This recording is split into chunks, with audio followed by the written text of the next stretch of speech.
It's a beautiful world out there. It's a beautiful world out there. Hello, everyone. Welcome to Beautiful Minds at Work. So, today I'm joined by a very special guest all the way from Bangalore, Miss Vidya Vivek, founder Vidya Fashion Academy. She is a very talented fashion mentor with excellent education from India and abroad. She has obtained six masters and PhDs in many specializations in the field of fashion education, apparel design, and been awarded with a gold medal from late President Sri Abdul Kalam. And she is also being India's first TR supermaster and director of TR Cutting School India in association with Shinghu Sato, Tokyo. She is an excellent mentor and guide for thousands of students all around the world. And today she mentors even many prestigious colleges and universities like NIFT, FDDI, Bangalore University, Sona Engineering College, PSG, GCU, and the list is very long. Welcome, ma'am. Welcome to Beautiful Minds.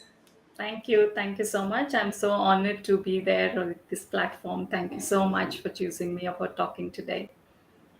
So let's start with your journey. Like, when did you decide that this is the field? Fashion is your passion. Like, when did you realize this thing? So basically, I'm from the science background. I quit medicine to pursue my dream of becoming a designer or I love fabrics, basically everything to deal with fabrics, the magic of converting that 2D fabric into 3D. So I thought I'm doing the same job of cutting and sewing but not humans for humans. So that Mhm. brought a big passion. Back in 90s, there were not many schools that were giving so much of importance in the technological area of fashion studies. So we had to do just about costume designing courses and stuff like that, which was more majorly focused on clothing area rather than fashion area. I'm talking 94. So that those times we were not much exposed as Indians for ultimate reach on a curriculum or a career based fashion learning. It was more on a hobby based and working for industry kind of stuff. So I did pursue those costume designing and had masters in sociology and understanding people's psychologies and stuff like that. uh, Further on, I was more onto the education side of fashion, but I was also running my own brand, work from home kind, where I was helping those complex body types which were ready-mades don't fit well for them. So I was trying to help them with having their own style with the body challenges that they had to overcome them. So I used to do clothing for such people rather than doing everything. So those who find difficult for having clothes from the general market or ready-mades, they're complex in terms of heights or body types or complexities in terms of our body challenges. I would do clothes for them and on a personal note and give them. So I was not doing as a general boutique, what you call, but it was more on a specialized designs for people who required different approach for clothing. So apart from that, I was also into teaching segment. So that's the reason I'm into the academic, doing so many courses and having so many masters to give best for our Indian students as such. The journey started since 94. So it's been long decades. So more than 2 decades into the industry. And I'm more on the niche segment of fashion studies now. Previously, I was working for universities which were focusing on the career based on the industry segment of fashion, like working in the factories or retail segment or mass production concept. Now I'm more onto the niche segment of fashion because made to measure is more sustainable for me than made something to and wait for the buyer. So I would prefer making something more sustainable fashion. So I pursue more on that area, and I have more opportunities to design rather than dictate. So that is what one area. As an education segment, I did do a lot of courses from different universities across the world, and the finest ones I did in Europe. So I did TR Masters with Shingo Sato. I did subtraction cutting with Julian Roberts. I did study certain techniques with Enrico Battinier, who are experts in their areas and inventors themselves. And apart from that, I specialized on lingerie and bridal wear, which is called modellistica abiti di sposa in Italian. So I specialize on clothing like corsets and braceries and stuff like that. So for me, it was less in Indian curriculums to learn such kind of techniques.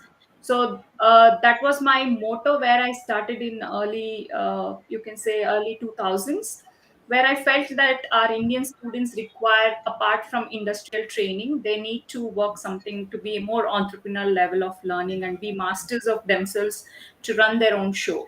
So that's how I started my own school in 2011 with all the journeys that I worked with many designers or having those knowledges. Today, I run a school in India called Vidya Fashion Academy in Bangalore, where we are training students for the niche segment of fashion learning, like made to measure. And right from 0 degree to 4 degree of garments, you can say, that means next to skin to overcoats. We cater for all types of fabrics. Basically, I would say, in a simple words, we train to learn science to excel art. So that is what I would tell them. So if you just name the subject, we have it, but it is all focused toward fashion, whether it is chemistry, physics, maths, biology, geography, anything based on location. We talk about fabrics, we talk about the properties of fabric and its feasibility on clothing and anatomy of body, so how you can do cuts and stuff like that. And coming to the TR concepts, it's an actually architectural way of doing pattern making. So 3D garment construction, that you call a boxes coming up, or an origami that is we've been used to see on paper, we are doing it on the garments. So when you Okay. see human body is a 3D body, it is not flat. So contouring them at the same time, also getting those designs in a very architecture way of approach with an engineering approach, it gives you very specified and precise fit and form to the clothing. So today, you can say, with the God's grace, I've been mentoring faculties and students from various universities, from NIFT, NID, FTDI, Bangalore University. Also, I'm the BOS member for engineering, fashion, technology segment, where I've been constantly making a stress on changing our perception towards fashion in our country, because we think fashion is more like modeling, you need Yeah. to be like a model and stuff like that. So for me, I had to change that. It's more like a profession rather than just modeling and visual understanding. It's our one of the basic needs, that you can say, when you say food, clothing, and shelter. These the clothing comes in the main requirements of human being, isn't it? So that's there in our cultures, that's there in our day-to-day requirement. So it's more like a profession for me rather than just a visual understanding. For me, modeling is a second another segment of fashion industry, clothing is another segment of fashion industry, mass production is another segment. Similarly, it's a huge ocean of different areas. So when you talk about digital things, we have fashion there also. We have fashion everywhere, whether it is cars, watches, clothing, hairstyle, everywhere we have fashion. So each can go in different areas. So I picked up the technological part of it in making of clothes, and pattern making is my core, basically. So where I construct jackets, lingeries, or braceries, or jumpsuits, or you can say anything, like anything you name it. We work on the pattern development. We strongly believe that pattern is the main source of making any garment, because end of the day, the consumer wants a good fit and finish, rather than just the visual understanding of the design, because end of the day, they need to wear it, they need to feel the fabric. For me, fashion is more tactile rather than just visual looks. So that is That's my great. journey for 25 years now. A great journey indeed. And I like when I was reading in the article that you started with these preparation of dolls garment and all that Yes, for your yes. toys. So And yes. yeah. So as you understand, in the early 90s, like it's every girl's dream of dressing up those dolls, right? So that is where I explored myself, that I have an eye for this things of clothes whenever I would see something. But it was not like a career, it was more like a hobby for a, Mhm. otherwise I'm a tomboy style, like riding bikes and stuff like that. But when somebody would ask me how to do this garment, so I would imitate that onto the clothes of the dolls and stuff like that. So I never thought I would be a designer at the early times, but Mhm. initially my education was mainly focused on becoming a doctor. so Mhm. so I Yes. think I do the same job now, cutting sewing like doctors do, but no blood involved. Yes. Yes. And you started like from India, and then gradually you moved around the world for your education, or even you're now working with fashion designers from all over the world. What kind of changes do you see as far as like the professional attitude is concerned, whether it's like India or the other countries? And what new learnings have you like accumulated from there? Yes, so a major thing that changed my persona of looking into the education of fashion, I stopped working on looking at to the grades and marks that they get. So in our school, we do not have any exams or things like that. We do not have exams at all. So we have a concept called evaluation process. So we evaluate them at different stages to help them Mhm. to learn better. So I one thing I strongly understood is that before learning you cannot judge anybody, isn't it? Like Yes. one day of their work cannot be judged for their entire year of input they have put. Maybe they were not Mhm. well on that day, maybe they could not do best on that day. So the circumstances would change in the 3 hours. I cannot decide the future of somebody's career. Yes. So we do not have that. That is what changed to me. I now don't strongly believe on marks or exams and stuff like that. I strongly believe on projects and work that they do, like it's a physical Yes. product that they make, Hmm. rather than just doing exams and scoring Yes. high And marks. moreover, I feel it's more like a creative field. So it should be like people should be given time to explore their creativity. Yes, yes. So we do not have any marks that is worked on that. Only on their Mhm. presentation skills, we guide them every stage. Every 3 months, we evaluate their works, and I would Mhm. see that we can help them where to progress with their evaluation Mhm. concept. We can tell them you lack in this area, so you have to put more effort on that area. So at the end Mhm. of our course or a curriculum that we are looking at, our students should be able to have a confidence to deal with the client. So I Mhm. don't do fashion shows for our school. I ask them to put their money on budgeting into their line and make Mhm. clothes for sellability, not for showing Mhm. in the fashion show. Mhm. So build Mhm. your clients first, first make your client circle, then do a show. There is something to sell that time. And there is something to come, like you have people, you have customers to come and watch your show and buy your product. So at the beginning of the course, when they are a student, they have very ambitious designing happening. So they Mhm. don't know what their customers require exactly. So Mhm. after a period of time, I want them to do show, not immediately after the course they have finished. So after 1 year or 2 years, we bring back our alumni and ask them to make collections, call their own customers, to showcase new collections and new stuff like that. So then they have sales happening. I feel sales are more important than just having publicity, just having a clothing that you made and it is lying in your wardrobe. It is waste. If somebody wears it, it's the joy for a designer that yes, I designed that dress. That is more important for me. So I prefer any designer who wants to be as a fresher. I would like to say put a stall or collaborate with other stores, sell your products first before you make it into a big show or something like that. So invest money on selling, like you do ROI on your clothing, and then work on your fancy side of celebrity designing and stuff like that. So I do not support the first stage only as fashion show. I would like to do it on the third or fourth stage of their establishment of label. So you frequently visit like Milan, which is like a mecca for fashion designers and all. How has your experience been there, and what have you learned from there?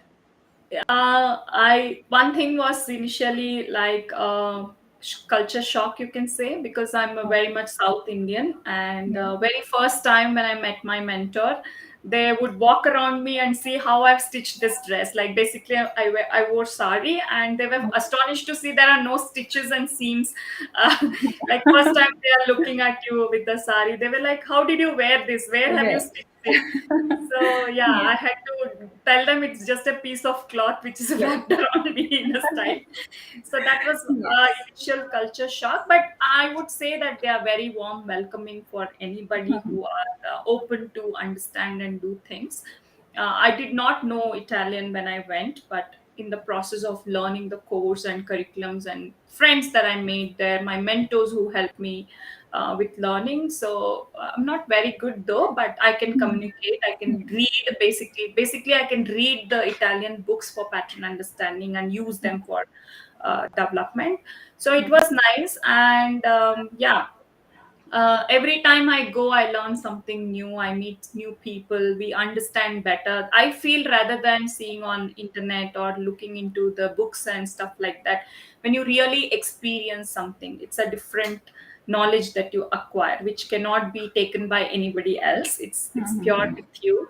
And the tactile feeling of knowing things there, you touch, you see with your naked eyes, not like through somebody's photograph or Yeah. somebody's version. So you are exploring yourself. So that was very nice, and I had an opportunity to meet my classmates who are there from different countries as well, like from Florence or from Switzerland, like that. We met again in every time I go, I meet different friends. I go to their places. I get to explore like a localite, not like a tourist, because the friends are taking to places and things like that. Recently, there was a Dior, Christian Dior, Chanel, Coco Chanel's workshop in Florence. Okay. And I was getting constant update from my friend who visited that. She had an internship there from the school that she's working with. So we got to know about the inner circle stories that is happening in the designer houses, which is not usually in the public. So Yes. that is what you get, which is not published on YouTube or any other social medias. When you meet people, when you actually connect with them, the information that you get is much more valuable than just which is a general information that you get otherwise. So that way it was very nice. And yes, there's a lot of difference when you consider about Indian acceptance of fashion to the international acceptance of fashion. Initially I was very conscious about my skin tone or my body type in India. Yeah, I was made to feel that way.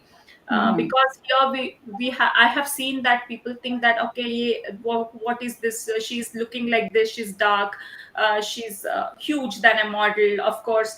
How can she be a designer? Hello, I make clothes. I'm not a model. I make clothes for model, isn't it? Yes. So that perception changed for me when I did a lot of international things like that. So that is still there today in India, that I request many of us to change it. The perception of building up perceptions before you know the person is always there in India.